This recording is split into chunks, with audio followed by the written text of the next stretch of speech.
بعد فاعوذ باللہ من الشیطان الرجیم بسم اللہ الرحمن الرحیم الا ان اولیاء اللہ لا خوف علیہم ولا هم یحزنون صدق اللہ مولانا العظیم۔ عزیزان ملت اسلامیہ، گزشتہ جمعہ میں آپ لوگوں کو بتا رہا تھا کہ حضور خواجہ غریب گزشتہ اتوار میں بتا رہا تھا کہ حضور خواجہ غریب نواز رحمۃ اللہ علیہ نے فرمایا کہ 5 چیزوں کا دیکھنا عبادت ہے۔ کتنی چیزوں کا؟ 5 چیزوں کا دیکھنا عبادت ہے۔ تو ان میں سے جو ہے پہلی چیز جو بتایا تھا اولاد کو ماں باپ کا منہ دیکھنا یعنی چہرہ دیکھنا، اور دوسرا تھا قرآن پاک کا دیکھنا، تیسرا تھا علماء کی طرف دیکھنا، اور چوتھا تھا خانہ کعبہ کی طرف دیکھنا، اور 5واں یہ ہے کہ اپنے مرشد کو دیکھنا یعنی اپنے پیر و مرشد کو دیکھنا۔ تو یہ 5 چیزوں میں سے 2 چیزیں میں آپ کو بہت اچھی تفصیل کے ساتھ بتایا تھا۔ کیا بتایا تھا؟ پہلا اولاد کا ماں باپ کا چہرہ دیکھنا، منہ دیکھنا، اور دوسرا قرآن پاک کا دیکھنا۔ انشاءاللہ العزیز میں آج جو ہے آپ کو 3 چیزیں آگے بتاؤں گا۔ تو آئیے چوتھی چیز، ان میں سے ایک چیز یہ بھی ہے، تیسری چیز میں بتاؤں کہ خانہ کعبہ کو دیکھنا۔ تو خانہ کعبہ کو دیکھنا کیسے؟ ہند کے راجا ہمارے پیارے خواجہ غریب نواز رحمۃ اللہ علیہ نے فرمایا کہ خانہ کعبہ کو دیکھنا ثواب ہے۔ کہیے سبحان اللہ۔ خانہ کعبہ کو دیکھنا ثواب ہے۔ ہمارے پیارے آقا صلی اللہ علیہ وسلم فرماتے ہیں کہ جو شخص خانہ کعبہ کی زیارت کرے گا وہ عبادت میں داخل ہوگا، یعنی جو خانہ کعبہ کی زیارت کرے گا وہ خوش نصیب ہے۔ جو لوگ حج بیت اللہ کی زیارت کر کے آئے ہیں اور جو اب تک نہیں گئے ہیں، اللہ ان کو بھی جو ہے ان کے بھی مقدر میں جو ہے تو وہاں کی حاضری لکھے تاکہ ان کی بھی حاضری ہو جائے، اور اس کی زیارت سے 1000 سال کی عبادت اور حج کا ثواب اس کے نامہ اعمال میں لکھا جائے گا۔ 1000 سال جو ہے یعنی عبادت کا ثواب جو ہے اس کے نامہ اعمال میں لکھا جائے گا، اور اولیاء کا درجہ نصیب ہوگا، اسے اولیاء کا درجہ بھی جو ہے نصیب ہوگا۔ اب دیکھیے چوتھی چیز فرماتے ہیں کہ علماء کا چہرہ دیکھنا عبادت ہے۔ اب علماء کا چہرہ دیکھنا یہ عبادت کیسے ہے؟ جب حضور خواجہ غریب نواز فرما رہے ہیں تو کچھ دلیل بھی دیے ہوں گے، کچھ حدیث پاک بھی ہے۔ تو دیکھیے ہند کے راجا ہمارے پیارے خواجہ غریب نواز رحمۃ اللہ علیہ نے فرمایا کہ علماء کے چہرہ کو دیکھنا ثواب ہے۔ کہیے سبحان اللہ۔ اگر کوئی شخص علماء کی طرف محبت سے دیکھے تو اللہ تعالیٰ ایک فرشتہ پیدا فرماتا ہے۔ جو علماء کی طرف محبت سے دیکھے تو ایک فرشتہ پیدا فرماتا ہے جو قیامت تک اس شخص کے لیے بخشش کی دعائیں مانگتا رہتا ہے۔ کہیے سبحان اللہ۔ دیکھیے کتنی خوش نصیب ہے وہ لوگ خوش نصیب ہے جو علماء سے محبت کرتے ہیں، ان کی طرف محبت سے دیکھتے ہیں کہ دیکھیے ان کے لیے ایک فرشتہ پیدا کیا جاتا ہے۔ اور آگے دیکھیے اس کے بعد پیارے خواجہ غریب نواز رضی اللہ تعالیٰ نے فرمایا کہ جس شخص کے دل میں علماء کرام اور مشائخ اعظام کی محبت ہو، 1000 سال کی عبادت اس کے نامہ اعمال میں لکھ دی جاتی ہے۔ علماء کرام اور مشائخ اعظام کی اگر محبت ہو تو 1000 سال کی عبادت اس کے نامہ اعمال میں لکھی جاتی ہے۔ مسلمانوں ذرا سوچو تو صحیح، آج ہماری عمر 50 سال، 60 سال، 70 سال، 80 سال ہے، لیکن اس عمر میں بھی، اس 60 70 سال 80 سال کی عمر میں بھی ہمیں 1000 سال کا ثواب ملتا ہے صرف ان سے محبت کرنے کی وجہ سے۔ تو اللہ ہمیں بھی توفیق دے کہ عالموں سے اور مشائخ سے محبت کریں۔ اگر وہ شخص، اب دیکھیے اگر کوئی شخص محبت کرتا ہے تو کیا اللہ اس کو اس کا کچھ جزا بھی دیتا ہے کہ نہیں دیتا ہے؟ تو آگے دیکھیے فرمایا گیا کہ اگر وہ شخص اسی حال میں مر جائے تو اسے علماء کا درجہ ملتا ہے، یعنی علماء سے محبت کرتے کرتے اگر کوئی مر جائے تو اسے علماء کا درجہ ملے گا، اس کو علماء کا مقام ملے گا، اور اس مقام کا نام علیین ہے، یعنی جس مقام میں وہ رہے گا مرنے کے بعد، علماء کس مقام میں رہیں گے تو اس کا نام علیین کہا گیا ہے۔ تو یعنی گویا کہ علماء سے محبت کرنے والا، مشائخ سے محبت کرنے والے کو مقام علیین عطا کیا جائے گا۔ اور محبوب خدا صلی اللہ تعالیٰ علیہ وسلم فرماتے ہیں، اب حدیث رسول ملاحظہ کیجیے، محبوب خدا صلی اللہ تعالیٰ علیہ وسلم فرماتے ہیں کہ جو شخص علماء کرام کے پاس آمد و رفت رکھے، کم سے کم 7 دن ان کی خدمت کرے، یعنی آنا جانا رکھے اور 7 دن ان کی خدمت کرے تو اللہ تعالیٰ اس کو بخش دیتا ہے، اور 7000 سال کی نیکی اس کے نامہ اعمال میں لکھا جاتا ہے۔ سبحان اللہ۔ دیکھیے کتنی خوش نصیبی ہے ایسی نیکی۔ اب دیکھیے نیکی بھی لکھی جاتی ہے، تو کیسی نیکی؟ کہا گیا ایسی نیکی جو دن میں روزہ رکھتا ہو اور رات میں کھڑے ہو کر عبادت کرتا ہو۔ اب سوچئے کہ ہم سے آج 5 وقت کی نمازیں ادا نہیں کی جاتی، لیکن ہمیں جو ہے ایسی عبادت کا ثواب ملتا ہے صرف علماء سے محبت کرنے کا۔ اور ہمارے پیارے خواجہ غریب نواز رضی اللہ تعالیٰ عنہ نے ایک حکایت فرمائی کہ پہلے زمانے میں ایک آدمی تھا جو علماء کرام اور مشائخ اعظام کو دیکھ کر حسد اور نفرت کیا کرتا تھا۔ پہلے زمانے کی بات ہے کہ ایک آدمی تھا جو علماء کرام اور مشائخ اعظام کو دیکھ کر نفرت کیا کرتا تھا، اور آج بھی کچھ لوگ ہیں جو نفرت کرتے ہیں، جس کی جیسی چال ہے وہ کرتے ہیں، اس سے کوئی یہ نہیں ہے۔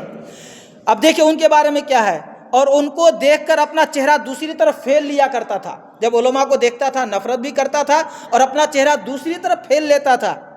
جب وہ شخص مر گیا تو لوگوں نے اس کا چہرہ قبلت کی طرف کرنا چاہا لیکن نہ ہوا۔ جب وہ شخص مر گیا اس کا چہرہ قبلے کی طرف کرنا چاہا تو نہیں ہوا۔ غیب سے آواز آئی کہ اس کو تکلیف کیوں دیتے ہو، غیب سے آواز آئی کہ اس کو تکلیف کیوں دیتے ہو، اس نے دنیا میں علماء اور مشائخ سے اپنا چہرہ پھیرا تھا، اس لیے ہم نے اپنی رحمت سے اس کا منہ پھیر دیا ہے۔ اللہ اکبر! سوچو مسلمانوں کتنا بڑا عذاب ہے کہ وہ علماء کو دیکھتا تو چہرہ پھیر لیتا تھا، تو قبلے کی طرف اس کا چہرہ نہیں ہو رہا۔ کہا گیا کیوں تکلیف دیتے ہو، یہ جو ہے تو دنیا میں علماء سے اپنا رخ پھیر لیتا تھا، اس لیے اس کو یہ عذاب دیا گیا ہے۔ قیامت کے دن ریچھ بھالو کی صورت میں اس کا حشر کریں گے۔ اللہ اکبر! دیکھیں ریچھ اور بھالو کی صورت میں ان کا حشر ہوگا۔ کتاب حوالہ دلیل العارفین صفحہ نمبر 22۔ آج کل کچھ تو مسلمان کہلانے والوں کی عادت ہی پڑ گئی ہے، آج کل جو ہے کچھ مسلمان کہلانے والوں کی عادت ہی پڑ گئی ہے کہ جب تک علماء کرام اور مشائخ اعظام کی غیبت و برائی نہ کر لیں اس کو سکون ہی نہیں ملتا ہے۔ کچھ اس طرح کے لوگ کہ جب تک علماء مشائخ کی برائی نہ کرے اسے سکون نہیں ملتا ہے، جب تک حدیث نہیں ملتا، جبکہ حدیث پاک اور سرکار خواجہ غریب نواز رحمۃ اللہ علیہ کے ارشاد پاک سے صاف طور پر ظاہر اور ثابت ہے کہ علماء کرام مشائخ اعظام کی خدمت محبت کا صلہ اور بدلہ بخشش و نجات اور رحمت پروردگار ہے، اور ان کی غیبت برائی سے دنیا میں رحمت و برکت اٹھ جاتی ہے۔ یعنی جو انسان اس سے محبت کرتا ہے اللہ کی رحمت ان پر نازل ہوتی ہے، اور جو ان سے غیبت یعنی برائی کرتا ہے تو اللہ کی رحمت ان سے اٹھ جاتی ہے، اور بروز قیامت ریچھ یعنی بھالو کے جیسی شکل ہو جائے گی، اور اسی صورت میں اس کا حشر ہوگا۔ اسی لیے مسلمانوں کسی کا اگر بھلا نہیں کر سکتے تو برا بھی مت کرو، سمجھ گئے؟ کتنا بڑا عذاب ہے علماء اور مشائخ کا جو ہے یعنی مذاق اڑانے والوں کا، یعنی ان سے چہرہ پھیرنے والوں کا۔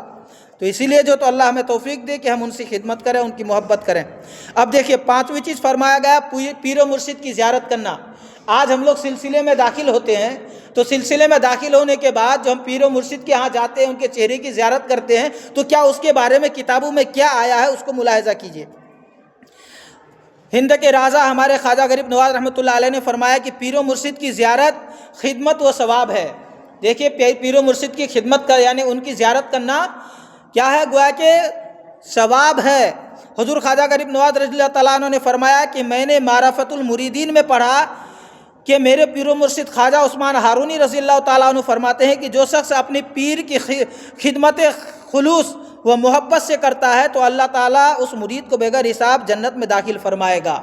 دیکھیے جو پیر کامل ہے جو ان کی خدمت کرتا ہے تو اس کے لیے کتنے بڑی ثواب ہے، اس کو موتیوں کے 1000 محل عطا کرے گا۔ دیکھیے موتیوں کے 1000 محل عطا کرے گا، اور 1000 سال کی عبادت کا ثواب اس مرید کو نصیب فرمائے گا۔ پھر ہمارے پیارے خواجہ غریب نواز رحمۃ اللہ علیہ نے فرمایا کہ مرید پر لازم ہے کہ جو کچھ پیر و مرشد کی زبان سے ارشادات سنے اس پر پوری کوشش کرے کہ عمل کرے۔ یعنی جو اپنے پیر و مرشد کی زبان سے کچھ سنے تو مین پوائنٹ کی چیز یہ ہے کہ اس پر پوری عمل کرے، لیکن آج کل ہم لوگ کہاں عمل کرتے ہیں، اس سے بہت دور ہے۔ پیر صاحب تو ہمارے آپ کے سب کے نماز پڑھتے ہیں لیکن ہم اس سے دور ہیں۔ پیر صاحب جو ہے تو برائیوں سے روکتے ہیں لیکن ہم اس کے قریب جاتے ہیں۔ پیر صاحب جو تو جھوٹ نہیں بولتے لیکن ہم جھوٹ بولتے ہیں۔ تو کہا گیا ہے کہ ارشادات جو ان کی باتیں اچھی ہیں اس پر پوری کوشش اور عمل کرے، اور پیر و مرشد کی خدمت بجا لائے اور حاضر خدمت رہے، اور پیر و مرشد کی خدمت بجا لانے کے لیے متواتر حاضر ہونے کی کوشش کرتا رہے، یعنی ان کی خدمت کرنے کے لیے کوشش بھی کرے کہ ہم ان کے ہاں جائیں۔ یقیناً جب انسان اپنے پیر مرشد کی خدمت میں جاتا ہے تو برائیوں سے اتنی دیر تک محفوظ رہتا ہے، اچھی باتیں ہوتی ہے، وہاں نیکی کی دعوت دی جاتی ہے، برائیوں سے روکا جاتا ہے۔ پھر ہمارے خواجہ غریب نواز فرماتے ہیں کہ ایک مرتبہ ایک زاہد شخص، زاہد مطلب ایک نیک متقی پرہیزگار شخص 100 سال تک اللہ کی اس طرح عبادت کی کہ دن کو روزہ رکھتا تھا، رات بھر کھڑے ہو کر عبادت کرتا تھا۔ کہیے سبحان اللہ۔ ایسی عبادت کی دن میں روزہ رکھتا تھا، رات میں کھڑے ہو کر عبادت کرتا تھا، کسی وقت یاد الہی سے غافل نہ رہتا، ہمیشہ اللہ کی یاد میں مشغول رہتا، اور جو شخص اس کے پاس آتا اس کو عبادت الہی بجا لانے کی نصیحت بھی کرتا، یعنی جو اس کے پاس آتا انہیں حکم دیتا کہ جو ہے اللہ کی عبادت کرو۔ وہ زاہد شخص انتقال کر گیا تو اسے خواب میں دیکھ کر پوچھا گیا کہ اللہ نے تمہارے ساتھ کیا سلوک فرمایا؟ تو اس زاہد شخص نے جواب دیا کہ اللہ نے مجھے بخش دیا ہے، کہیے سبحان اللہ، اللہ نے مجھے بخش دیا ہے۔ پوچھا گیا کہ کس عمل کے بدلے بخشش ہوئی؟ تو اس نے جواب دیا کہ میری رات اور دن کی عبادت کی وجہ سے نہیں، میری رات اور دن کی عبادت کی وجہ سے نہیں، بلکہ اللہ تعالیٰ کا حکم ہوا کہ تم اپنے پیر و مرشد کی خدمت میں کسی طرح کی کوتاہی اور کمی نہیں کی، اس لیے ہم تجھے بخش دیا، کہیے سبحان اللہ۔ دیکھیے اس کو جو تو اتنی ساری عبادتیں کی، لیکن اس کے بعد بھی پیر و مرشد کی دعائیں کام آتی ہے۔ اسی طریقے اس کے بعد ہمارے پیارے خواجہ غریب نواز رونے لگ گئے اور بھیگی پلکوں کے ساتھ فرمایا، یعنی یہ بات سننے کے بعد حضور خواجہ غریب نواز رونے لگ گئے۔ اب سوچو اتنے بڑے اللہ کے ولی جس کو حضور خواجہ غریب نواز رحمۃ اللہ علیہ کو پیارے آقا صلی اللہ علیہ وسلم ہندوستان کا بادشاہ بنا کر کے بھیجا ہو، وہ رو رہے ہیں اس بات کو سننے کے بعد۔ پلکوں کے ساتھ فرمایا کہ قیامت کے دن اولیاء، صدیقین اور پیران کرام کو جب بلایا جائے گا تو ان کے کندھوں پر کمبل پڑے ہوں گے اور کمبل میں لاکھوں دھاگے لٹکتے ہوں گے۔ ان کو جب بلائے جائیں گے تو ان کے اوپر جو ہے کمبل پڑے ہوں گے اور اس میں لاکھوں جو ہے دھاگے لٹکتے ہوں گے۔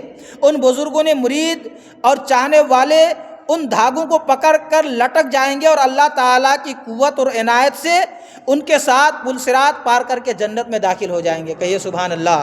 بہت سارے لوگ ایسے بھی ہیں جو کیا ہے سلسلے کا منکر ہے، وسیلے کا منکر ہے۔ بہت سارے لوگ وسیلوں کو نہیں مانتے، کہتے پیری مریدی یہ کیا چیز ہے؟ دیکھیے اللہ رب العزت نے خود قرآن مقدس میں فرمایا وَابْتَغُوا إِلَيْهِ الْوَسِيلَةَ، اللہ ہمیں حکم دے رہا ہے کہ وسیلہ تلاش کرو، وسیلہ تلاش کرو۔ اب اگر اس چھت کے اوپر جانا ہے تو کیا بغیر وسیلے کے جائیں گے، بغیر سیڑھی کے جائیں گے؟ نہیں جا پائیں گے۔ کیوں کہ اس کے لیے وسیلہ ضروری ہے، وسیلہ اوپر میں چڑھنے کے لیے سیڑھی ہے۔ تو اسی لیے جو تو ہمیں اللہ تک پہنچنے کے لیے اللہ نے ہمیں وسیلہ بتایا کہ مجھ تک پہنچا کیسے جا سکتا ہے، تو یہ وسیلہ ہے، اس طرح سے تم مجھ تک پہنچ سکتے ہو۔ تو اسی لیے میرے ملت کے نوجوانوں ہمیں بھی چاہیے کہ ہم وسیلے کو مضبوطی سے پکڑیں۔